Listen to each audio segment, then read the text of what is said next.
All right, guys. Good morning. Good morning. So, hey, uh, diagnosis dementia meets a message from Dr. Matthews this morning. I know you guys probably looked at this reel and looked at the reels before and were like, "Where is Mama? Why Mama not on the reel?" All right. So we got good news. We got bad news. The good news, of course, the great news, the amazing news is that Grandma is home. She's been released from the hospital. She's been given instructions to go back to her normal daily routine. So the family is ecstatic. Everyone is happy. Mad shout out to my family, the Fame family, for loving on Grandma, being present, being active every single day. She was in hospital care. Shout out to my Aunt Tan, her primary care person in the family, for just doing an amazing job. And everybody else who chipped in, helping, spending the night, staying through the day, bringing whatever, to those who are in the hospital and just making sure Grandma is comfortable and being taken care of. 94 years old, Archie Lee. Hey, Grandma, I gotta send you this too. All right, I'm gonna show you this one. We happy that you home, Grandma. Welcome home. Uh, the other end of that means Mama, who's been trying to go home every day for 2 weeks. And I took her back to Brighton yesterday, and it is not the same without Mama. It's just not like my house. What Luther say, a house is not a home. Um, and I got more and more comfortable and used to seeing her every day. And I did some redecorating, went about furniture, and just trying to make her feel more at home. And honestly, it feels more like a home now. Even though Mom is back, on the estate, with Grandma. So and it's we've been doing this for so long. When I say we, my brothers and I, mad shout out to my brothers, particularly my older brother Terry. Because I left home in '99, and in 1999, I was 19. Terry got married in '98, and like he hadn't been married a year, and he took Mom in, and my younger brother. So like, he's been caring for Mom, for over 25 years. And once I entered into adulthood and could help out and contribute and just try to, be more active and engaged, but it's still, going on a doctor's visit, paying some bills, going to the grocery store, getting medication. Like, those are like duties and chores and stuff like that. But just spending that quality time,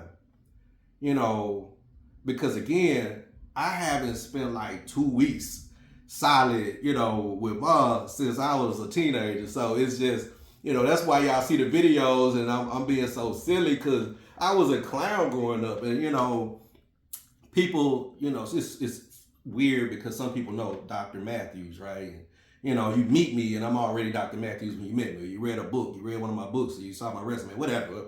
But it's like with Mama, it's just Marcus, you know what I'm saying? And so, and it's not, it's, for me, it's that, right? I know I don't have to prove anything, show anything, be anybody, explain, like it's just, what's up, Ma? You know what I'm saying? And she loves the energy, and I love her energy. So it was just amazing, having her, under my roof. And I know I go up there, and spend all the time, I can with her, but it's just, anyway. So that's what that is. So anyway, the message from Dr. Matthews, I do want to share this message, and people ask me all the time how I'm doing, how Mom's doing, right? And since more people are finding out about the dementia, there are more questions. And I tell people, Mama having a time of her life. Like, every day for her is a new beginning. Like every day, she does not remember what we did yesterday. She'll remember bits and pieces here and there, she may say, "Oh, did you barbecue?" "Yeah, Mom, I barbecue," Or, we'll pull some food out. She'll look, you cooked that yesterday? Oh, yes, ma'am, I cooked that yesterday, But on the other end of that coin, like, we went to lunch one day and we took a selfie, we took a picture at lunch, and we were headed to her doctor's appointment. And so, I showed her the picture that we had just taken at the restaurant less than 15, 20 minutes ago. And she was like, when did we do that? Where was that? And I'm like, Mom, that was at the restaurant that we just left. And just as an aside, for those of you who are out there loving on family members and friends with dementia, be patient. Be patient. And understand that what's being challenged here, it's not a choice. It's a mental condition, right? So no one is trying to not remember you, right? She's not forgetting who your child is on purpose. He doesn't know where he put his keys or his wallet, like those. And it doesn't help to say, what you did, where it's at. You remember me, you know me. That frustrates an individual who's doing their best. And, quickly I was, shout out to my guy Victor, who just got a promotion, new job. And we were talking about leadership. And, I just tried to give him a little something due to a conversation we were having. And it was about meeting norms. And one of my favorite norms, and I don't always do norms in a meeting because I like to allow things to be organic and people to feel comfortable. But, sometimes you need to set those norms on the front.